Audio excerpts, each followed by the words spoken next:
Kahit nasa osa, ganyan. Yung parang ibubul mo lang siya tapos Para lock. yan. Pagkapit mo ito, ito. 1. Di pagtira Sorry. ganyan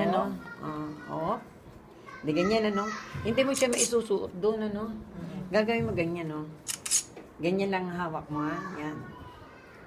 Hawak mo dito. Yan. Ganyan. Hawak mo dyan Yan. Tapos, ito ganyan. Sulot mo siya dito. Sulot yan. Ganyan Huwag mo bibitawan. Huwag mo bibitawan Ito tatanggalin mo dyan. Ito hahatakin mo. Ayun. Para maimipit dito. Tapos yan. 1. Isang ikot. Ganun po uli ng ganun, Sa kanila. Kapit. Ilaglag mo dito sa kabila. Sulot mo.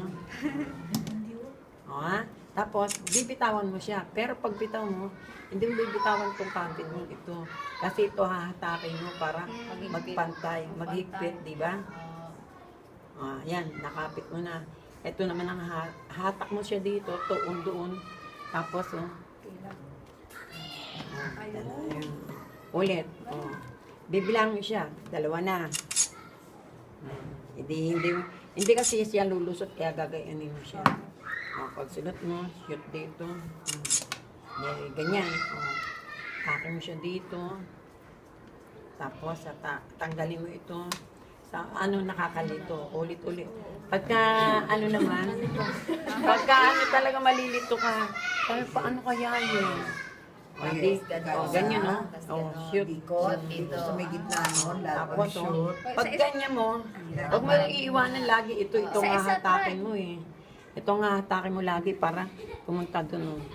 Pag hatak mo, Saka isa Sa mapabitawan. bitawan mo na. Kasi ito kahit ito matanggal, pwede yan.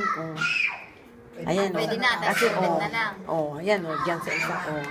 Ganyan para hindi ka nahapit kasi. Hindi po niya dito yan. Itong isasara niya ito. Ito. Hindi ito. Pagpasok doon, shoot. Dapat ito maluwag. Para hindi ka mahirapan. Shoot. Pasok. Dito ka lang malilito sa paghatak. Ito hatak. Tapos tatanggalin mo lang tatanggalin.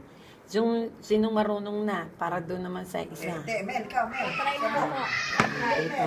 Para yung iba naman, natututo. Tapos, para hatak.